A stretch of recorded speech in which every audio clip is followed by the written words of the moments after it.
Hello, I'm Sam Plant with Layman Reviews. Layman Reviews! American Idiot! Hello, welcome back to Layman Reviews. I'm here today with American Idiot by Green Day,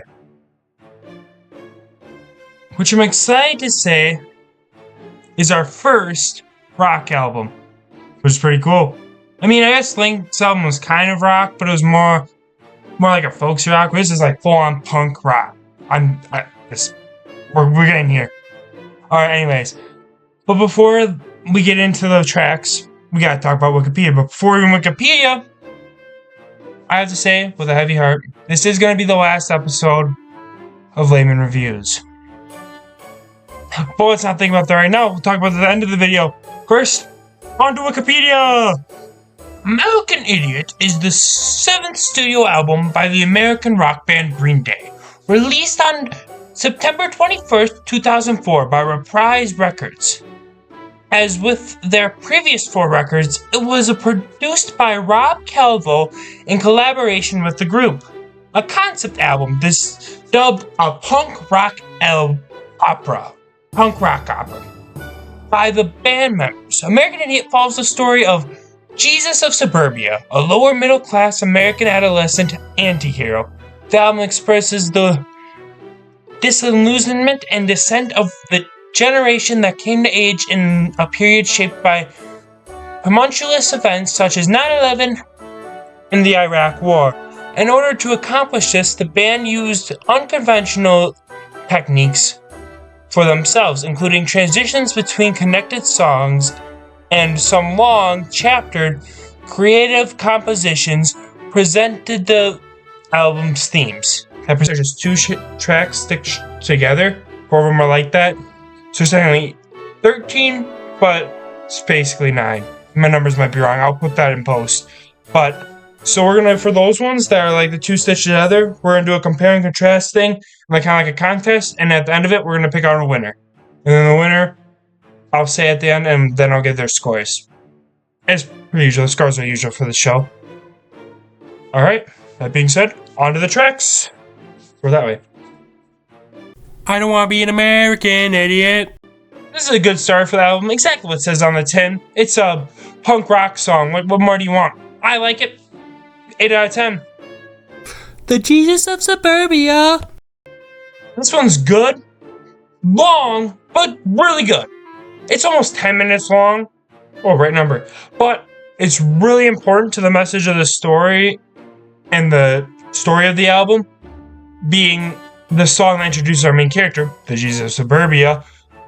And it will probably the last I talk about the story of the album because I just don't want to spoil it and I don't think I can do it justice. Like, you should really go listen to this album. I'm saying it prematurely. I'm going to say that in the end, but go listen to it. 9 out of 10. Holiday and Boulevard of Broken Dreams. So both these songs are pretty equal in my eyes because they're both pretty edgy and cool. So the way to decide the winner, I guess, is to imagine them as pretty women. Decide which I'd rather make out with. I mean, a hot punk rocker babe or a voluptuous emo chick. And I have to go with the hot rocker babe, personally. Holiday wins. But either way, both are 9 out of 10. Are We the Waiting / St. Jimmy? I originally put in the script that We Are the Waiting would win, which, I don't know, now I'm kind of going towards St. Jimmy, because, like, We Are the Waiting's, like, good, but it's, like, really repetitive, and I kind of like just the earnest of St. Jimmy. So I think I'm going to go with St. Jimmy. Both are, honestly, they're both are an 8 here, but We Are the Waiting gets an 8, St. Jimmy gets a 9. Give me some Novocaine and she's a rebel. Well, I guess I'm gonna have to go with the hot rocker chick again. That being, she's a rebel, of course. It's just a lot more fun. But, Give Me a Novocaine gets an 8 out of 10. She's a rebel gets a 9 out of 10. Extraordinary Girl / Letter Bomb. This is a pretty big toss-up here. I like the sound of Letter Bomb better, but I like the lyrics of Extraordinary Girl better.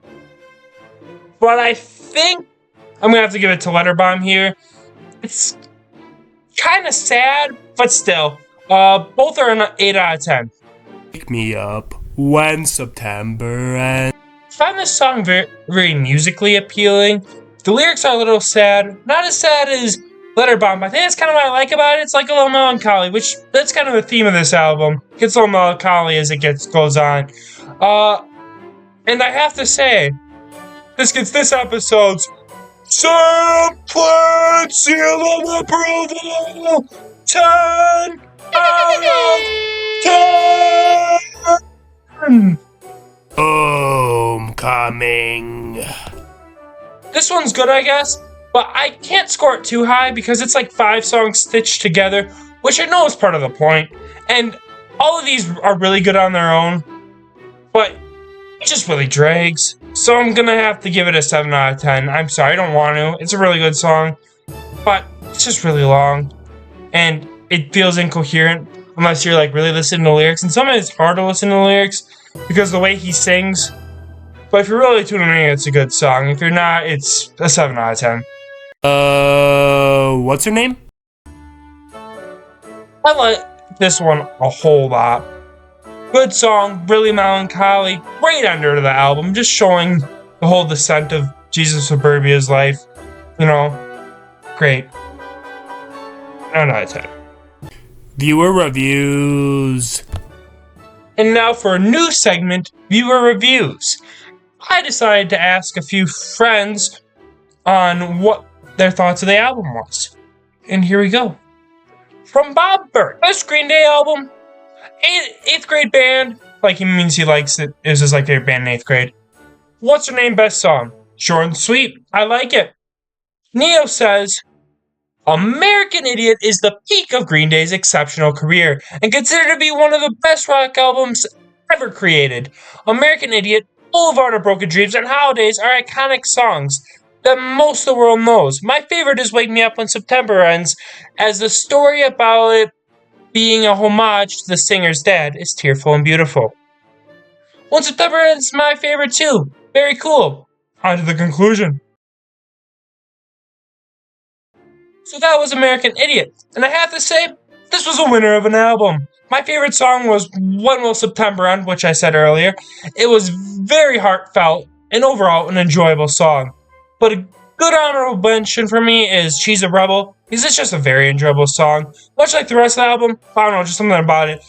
I'll give the whole album a 9.5 out of 10. I wanted to give it a 10 out of 10, but just to have not last week, but the last week I did this, which was like, 2 weeks ago. I missed a lot of these. But anyways, I gave the last one a 10 out of 10, and I just feel like that's something. You know what? Actually, no, screw it. We're giving it a 10 out of 10. Sampling Seal of Approval 10 out of 10. I overall couldn't recommend this album more. Because of not just the music alone, but also the story it tells is just beautiful. Where was I? But I do have to say it does get pretty political, so if you're not into that stuff, I wouldn't bother it. Unless you want to try it. I don't know. Well, anyways. Well, I loved it. And well, now the end is near. I'll see you soon for The Party Never Ends by Juice WRLD, I guess. I think that's next. We'll see if it changes. I'm really bad at keeping this all straight. Adios, amigos, but don't go too far, because after this, I'm gonna explain the me leaving thing. Yes, this is my final Layman reviews on this channel. If you could tell by that, I'm not actually leaving. I'm just launching a channel for just these, because, like, I don't know. I feel like being on my normal channel is a little weird, and I just kind of want to have its own separate thing, so it's separate in my head, so it's more like a TV show and not a TV channel. You feel me? Anyways, the next video will be on that channel, and all these will be re-uploaded on there.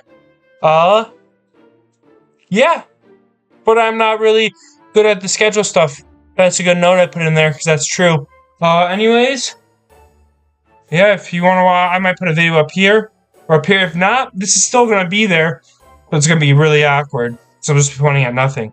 Goodbye!